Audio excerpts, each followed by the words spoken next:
This is Stephanie Huff, and I'm recording the concept of mobility. First, we're going to start off with normal mobility. Most individuals will take mobility for granted until a disease or injury restricts their freedom of movement. Because the musculoskeletal system is interconnected, an injury to one structure impairs functions of other structures as well. Looking at the physiology of the musculoskeletal system, the basic components of the musculoskeletal system will include bones and joints of the skeletal system, as well as muscles, ligaments, tendons, and cartilage of the musculoskeletal, of the muscular system. The skeleton consists of bones. They have several functions. They form the structure of the body. They support the soft tissue. They also provide protection of vital organs. Bones also provide a point of attachment for muscles, storing minerals, and forming blood cells. There are 206 bones in the human body. These are divided into the axial skeleton, which includes the ribs, sternum, vertebral column, and skull. Also, the appendicular skeletal, it includes the pectoral girdles, the upper limbs, pelvic girdle, and lower limbs.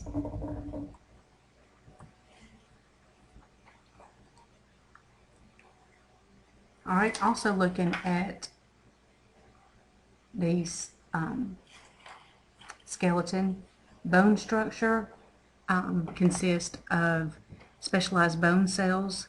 They can also consist of two types of osseous tissue. There are several types of bone shapes. There are long bones, short bones, flat bones, and irregular bones that make up the human body. Muscles, there are three types of muscle tissues. These include smooth muscle, cardiac muscle, also skeletal muscles. These attach bones via tendons. They are critical for physical mobility. The skeletal muscles are thick bundles of parallel multinucleated cells. They have functional properties. Joints are where two or more bones meet, and they are classified according to their structure.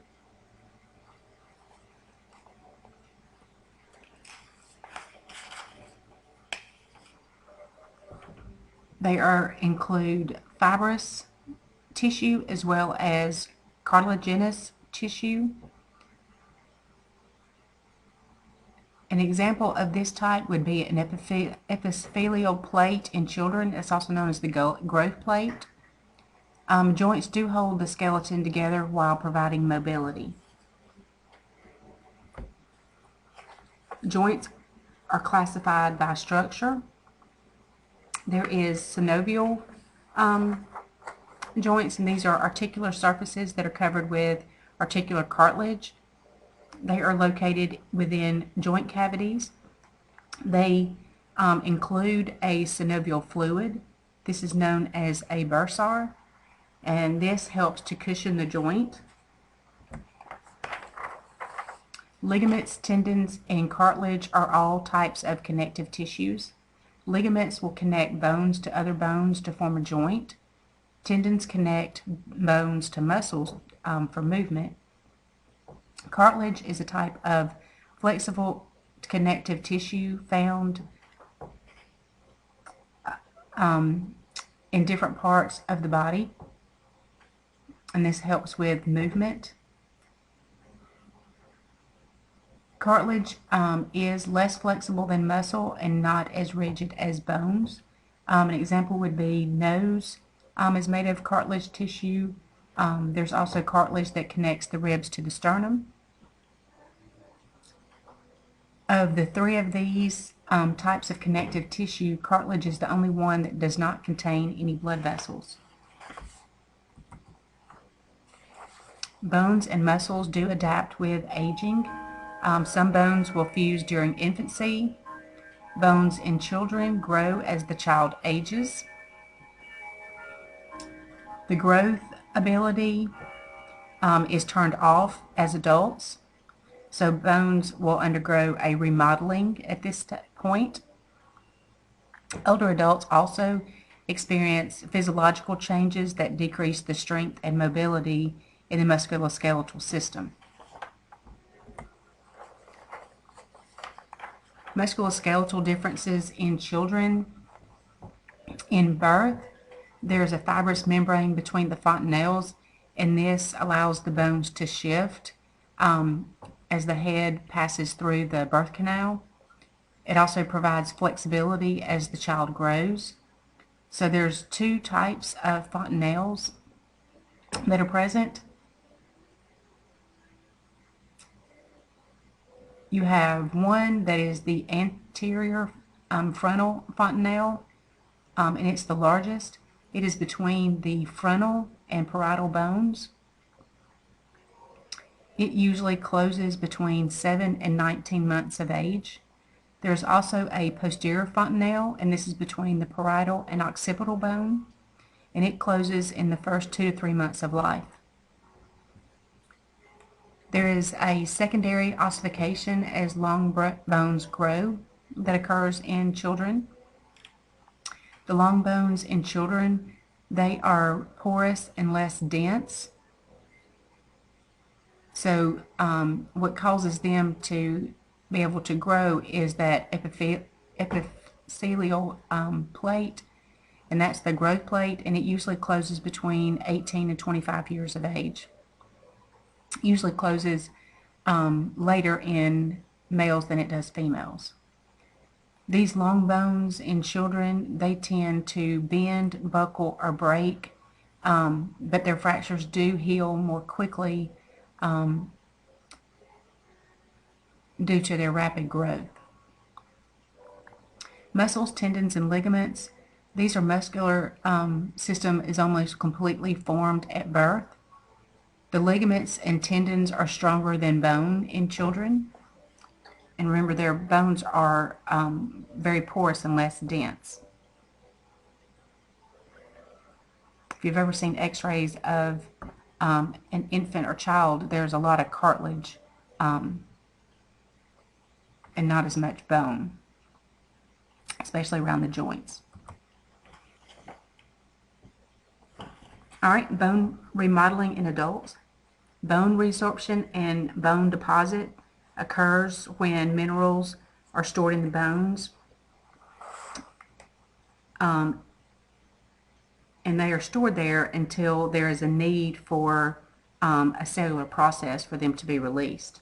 So when the bones are in use, you have osteoblastic activity that increases, and this also increases ossification, and that is bone formation. Hormones that regulate bone remodeling are controlled by calcium levels. So bones regulate blood calcium levels through the stimulation of the parathyroid hormone.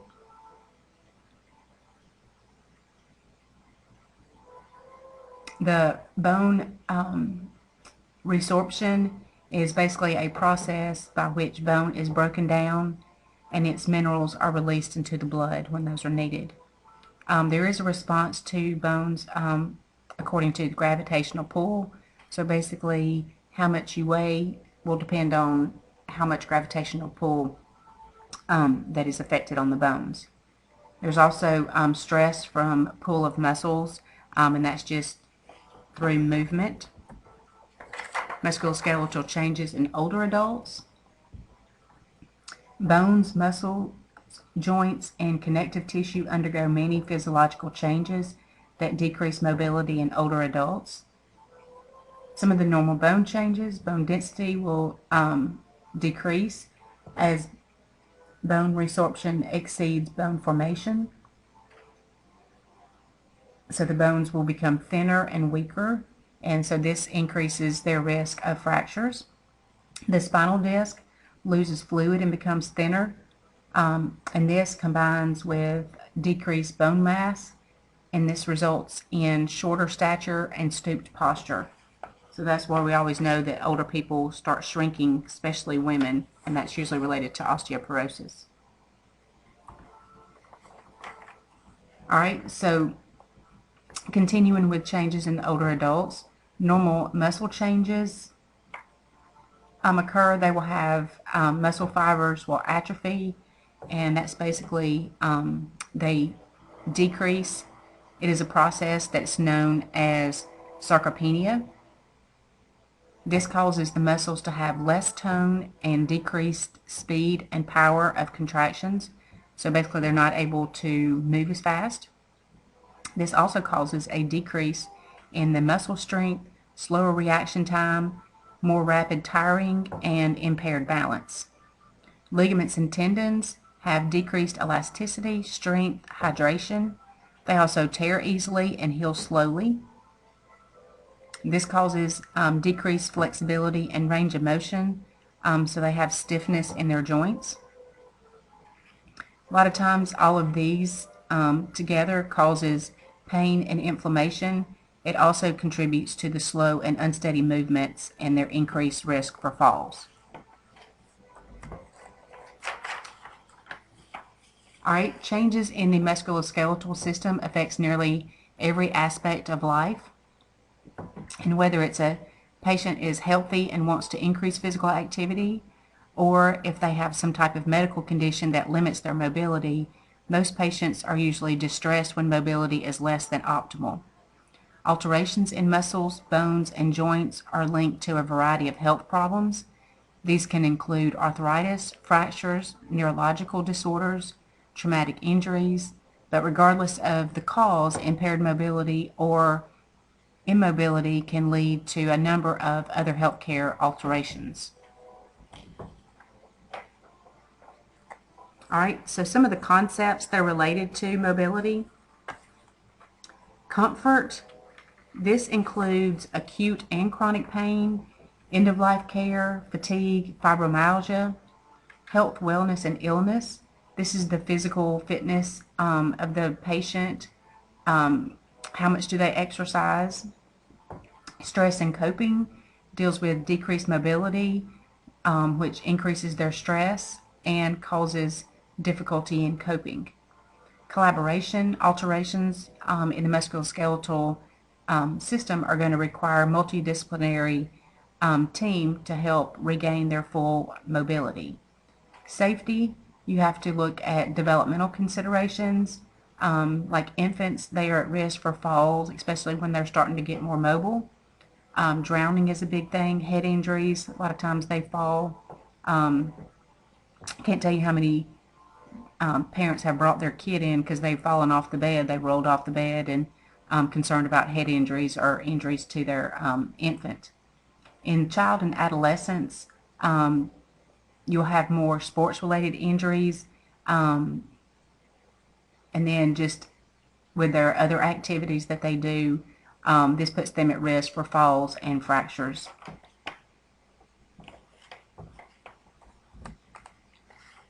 All right, some of the alterations and manifestations.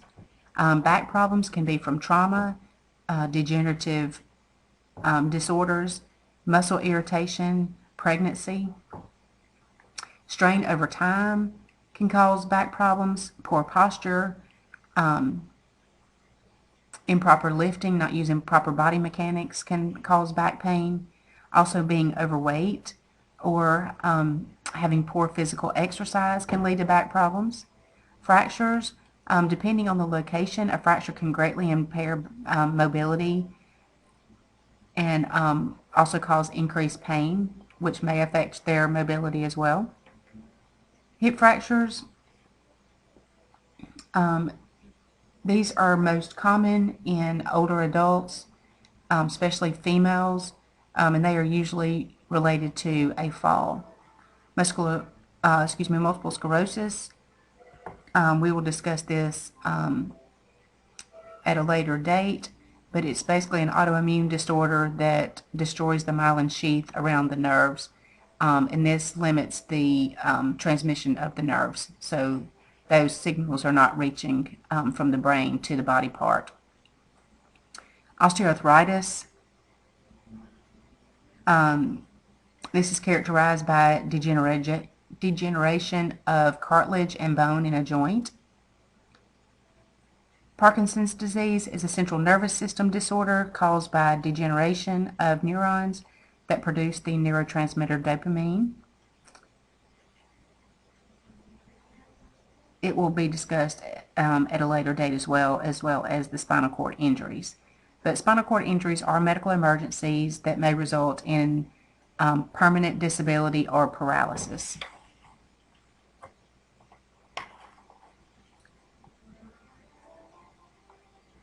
All right, other alterations that can affect mobility include joint disorders. They are primarily the cause of decreased mobility. So if you have issues with the temporomandibular joint, it's also known as TMJ syndrome. This affects the client's ability to chew. It also affects their ability to talk. This is when you hear the popping and clicking or feel it when they're opening and closing their jaw. All right, disorders of the knees and elbows. A lot of times you will see tendinitis, which is inflammation of a tendon. You may also see synovitis, which is inflammation of the synovial membrane. Bursitis is inflammation of the bursa. Joint disorders of the wrist and hands. You can have joint effusions, which is excessive fluid in the joints. You can also have problems with rheumatoid arthritis. There's also what's known as Dupuytren's contracture. It's Dupuytren''S, and this is a thickening and contracture of tissue beneath the skin of the palm and fingers. So it causes their fingers to basically pull down. Carpal tunnel syndrome is also affects the wrist and hands. Disorders that affect the foot, that could be gout, which is a type of arthritis, bunions, clubfoot, hammer toe.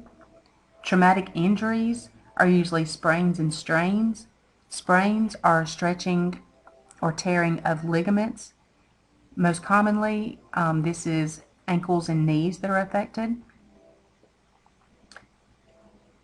Also, strains are a stretching or tearing of muscles or tendons. Signs and symptoms of sprains and strains are pain, swelling, muscle spasms. A lot of times you'll see muscle spasms more frequently in the lower back and hamstring. Other traumatic injuries can include bruises, also known as contusions. Muscle tears are also another alteration, and that would be like a rotator cuff tear, which is located in the shoulder. Your treatment for sprains and strains is RICE, which is rest, ice, compress, and elevate. So whatever injured part is where you're doing the RICE to. All right, so when you're looking at compression, this is used with elastic bandages, and that helps prevent edema and support the area. There are a variety of lengths. 3 to 4 inches are usually used for an adult leg. 2-inch width is used for the wrist. There's also a 6-inch, so if you have somebody that is morbidly obese, you may have to use a 6-inch ACE on the leg, knee area. Even tension should be applied.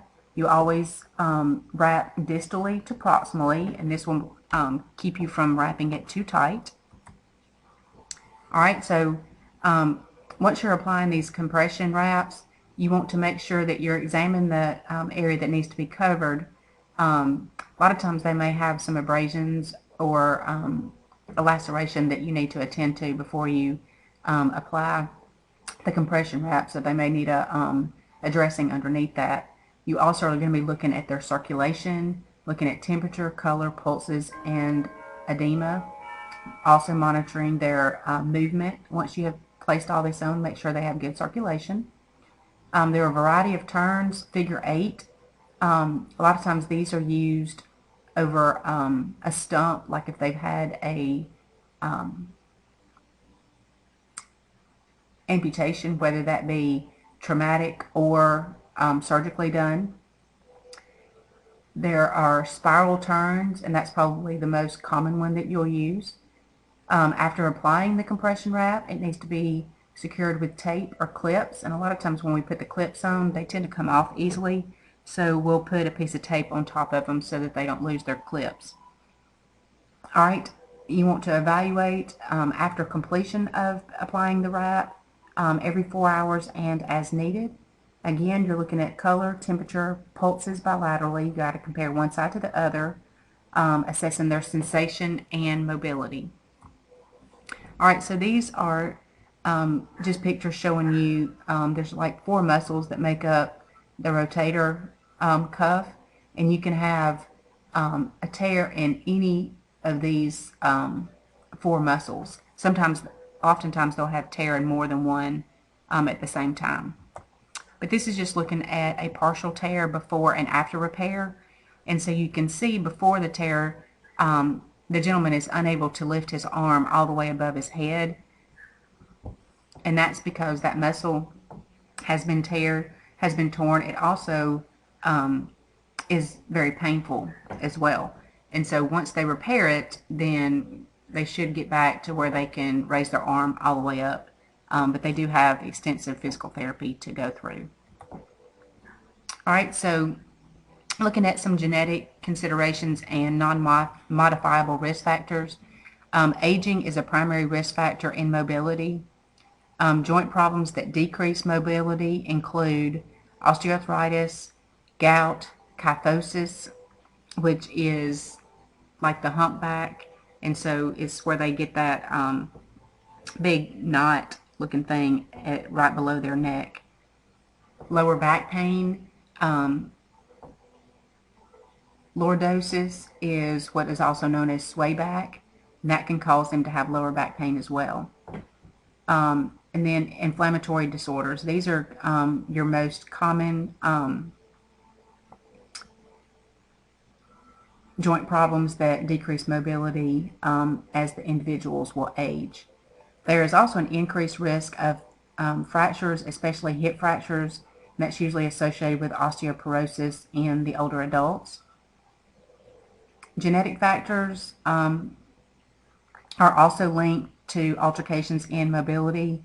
Examples would be like muscular dystrophy, Marfan syndrome, ALS, which is amyotrophic lateral sclerosis, and there's many of them, but that's just a few. All right, prevention.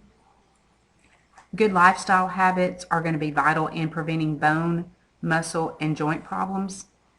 They need good nutrition, especially adequate calcium intake. And this is for maintaining strong bones and providing ions for muscle contractions and nerve transmission. Regular exercise will stimulate the body to build muscles and build the strength in those muscles. It also helps deposit minerals in bones. It helps to maintain joint flexibility, prevent development or worsening of joint disorders like osteoarthritis and back pain. Some of your modifiable risk factors. Obesity is a major risk factor for mobility problems. Excessive weight will strain the joints and increases the destruction rate of cartilage and other tissues. You want to encourage the obese client to lose weight. This is important in preventing alterations in mobility. Obesity does hinder common movements like climbing the stairs, getting in and out of the car, walking. All right. Promotion of mobility begins before birth. This is with good maternal nutrition during the pregnancy can prevent some mobility disorders. An example would be Taking folic acid during pregnancy decreases the risk of spina bifida, which is also known as myelomeningocele, and this causes a partial or complete loss of sensation and paralysis of the legs.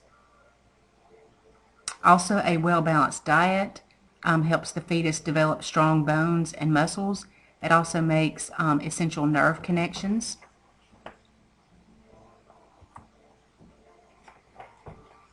All right, some screening tools are available for clients with risk factors. Example is older clients receiving bone density scans. This is used to detect osteoporosis. Spinal screenings for children detect scoliosis. A lot of times they'll do that in the school-age child. Genetic testing for family history of diseases like muscular dystrophy, Marfan syndrome, Parkinson's, just to name a few. Looking at assessment. Assessment of the client for alterations of mobility includes getting a good client history, doing a good physical assessment, as well as some diagnostic tests, which we'll talk about.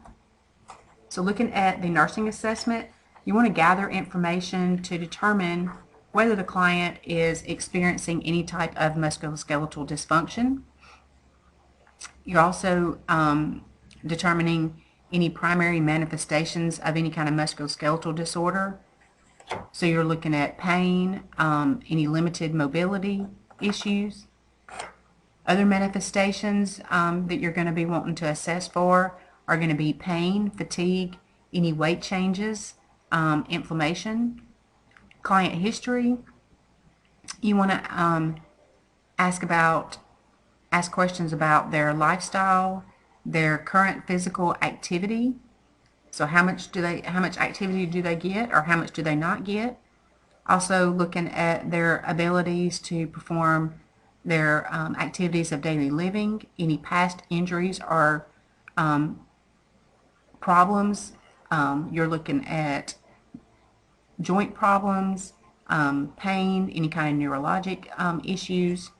If they do have pain, you want to ask about the onset, severity, timing of the pain, any other symptoms that are associated with limited mobility. Have they taken anything for their pain? Any other interventions have they tried that helps or makes their pain better or worse? Other things you want to ask are their nutritional habits, time spent in sedentary activities. Maybe they participate in some type of sports or exercise programs. All right, physical assessment is part of a total assessment. You want to inspect and palpate bones, muscles, and joints for any deformities, tenderness, or pain. You also want to assess their range of motion. A lot of times they may have limited range of motion, and that may be due to pain, or it may be due to some type of musculoskeletal disorder, whether it be something like a fracture, sprain, strain, and a lot of that is because they have pain, but it could actually be something going on with the joint as well. All right, so part of your physical assessment, there are 5 P's for neurovascular assessment, and these include pain. So you want to assess their pain on a 0 to 10 scale. Do they have pain with range of motion? Some people don't have pain when their joint is at rest, but they do have pain with range of motion. Some people have pain with both. If they do have pain, you want to determine the location, the quality of the pain, and the etiology of the pain. Pulses, you need to compare the affected and unaffected extremity. Lack of pulse could be from a compartment syndrome, or it could be from an arterial compromise. You also want to look for pallor, so you're observing the skin color overall and in the injured and affected area. Overall, general pallor is usually from severe blood loss. Pallor and coolness of an extremity could be from decreased arterial supply. You want to look at paresthesia, ask about changes in sensation. Do they have any burning, tingling, or numbness? That could indicate neural damage involvement. Also looking at paralysis or paresia, which is you're looking at the assessing the ability to move body parts distal to the fracture or injury. So you're looking at fingers and toes. This could indicate a nerve or tendon damage. All right, looking at lifespan and cultural considerations, alterations are more prevalent in certain age groups. So infants and children are most likely to have genetic disorders or congenital malformations. And so your assessment will be tailored to the specific disorder or congenital malformation that they may have. Children and adolescents, young adults are more prone to trauma from sports, abuse, or accidents, such as car wrecks. So you want to usually assess that specific area that was injured. Older adults present with inflammatory and wear and tear type problems. This could be from arthritis, back pain, could be from Parkinson's disease.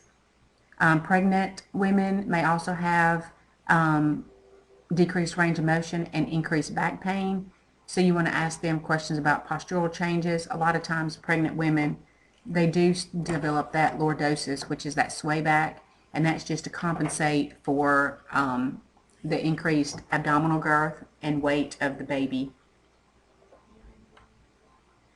And they usually have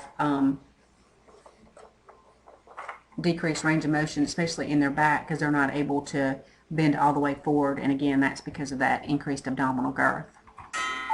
All right, there are several diagnostic tests that can be done. Blood test, they can do things like calcium levels, look at rheumatic factors if they're looking for rheumatoid arthritis. Uric acid, they can get that level if they're looking to see if somebody's got gouty arthritis. Phosphorus, calcitonin. There's multiple blood tests that can be done. Different types of imaging tests can be done with or without specific dyes that are injected to detect alterations in bone and connective tissues. But they can do things like bone density scans, CTs, MRIs, plain view x-rays. Your electrical test, EMG, that is an electromyography, and that is used to analyze electrical activity to muscle. And this helps determine whether there is nerve compression present. They can also do things for joint aspiration. So if they've got lots of fluid in their joints, they can aspirate the fluid. Sometimes they do it just to help relieve some of the pain and increase their range of motion. They can also send the fluid that was aspirated to the lab to see if there's any infection in it. They can also look for blood or fat deposits, which usually indicate a fracture. But usually the easiest thing to do is to just get a plain view x-ray versus aspirating for blood and fat deposits. They can also aspirate a joint that appears that it has gout in it, and they're looking for those urate crystals. All right, some of your independent interventions and therapies. Providing education. You want to provide this education for your patients that are ambulatory or ones that are likely to be able to resume ambulation after whatever injury they had. So you're looking at their body mechanics, making sure they're using proper body mechanics, proper posture. You also want to educate them on the importance of exercise and nutrition.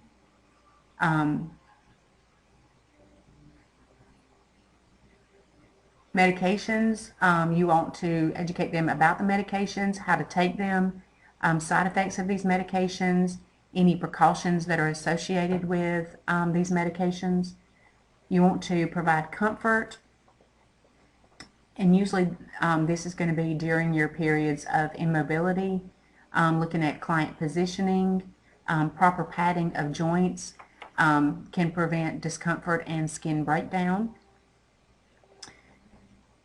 Braces and support devices are used to help stabilize weak and injured musculoskeletal structures. When the splints and braces are in place, you want to make sure that you're assessing for any circulatory impairment. So you're looking at the skin, any pallor associated, blanching, weak or absent pulses, impaired sensation. Those could all indicate that these braces or splints are too tight. Preventing injury, traumatic injury, neurologic conditions, decreased mobility associated with risk of contractures. So these are all things that you need to take into consideration. You want to encourage exercises and stretching. This will help keep those joints moving well.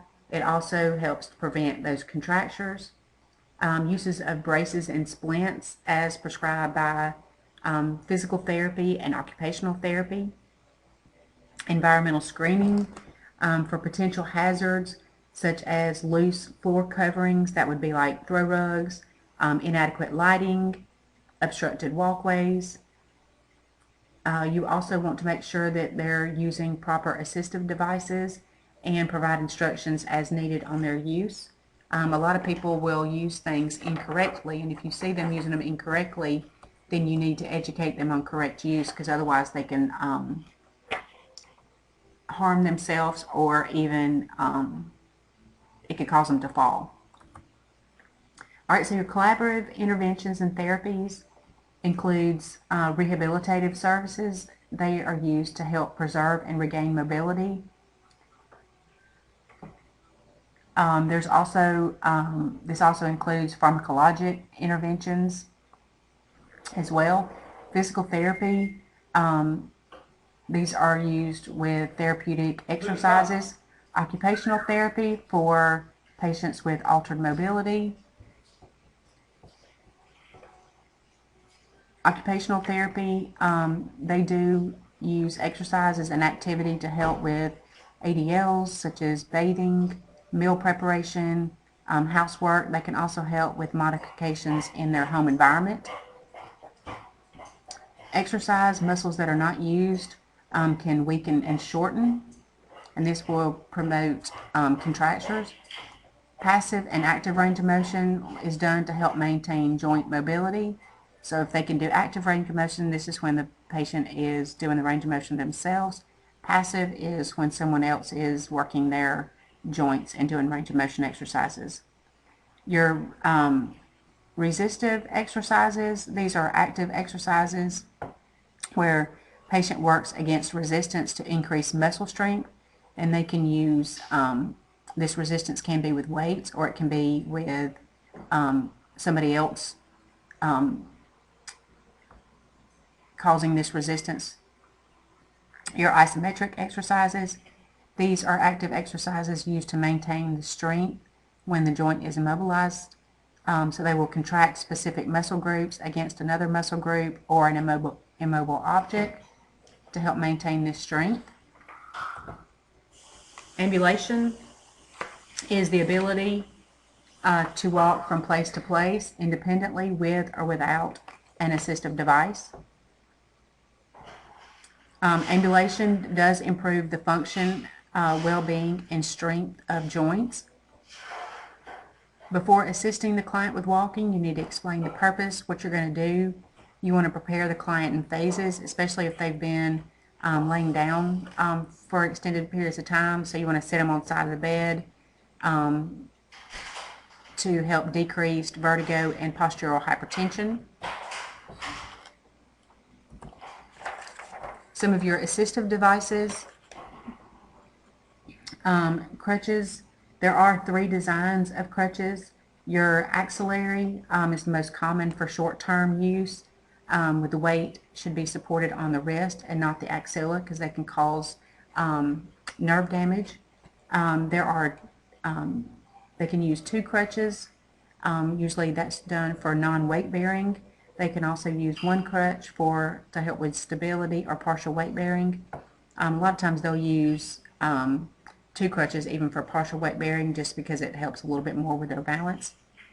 But the top part of the crutch that fits under the axillary area should be 2 inches below the axilla.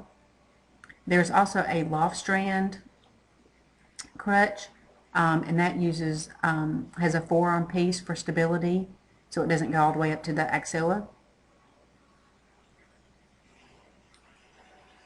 Platform crutches, these are used for patients who can't bear weight on their wrist.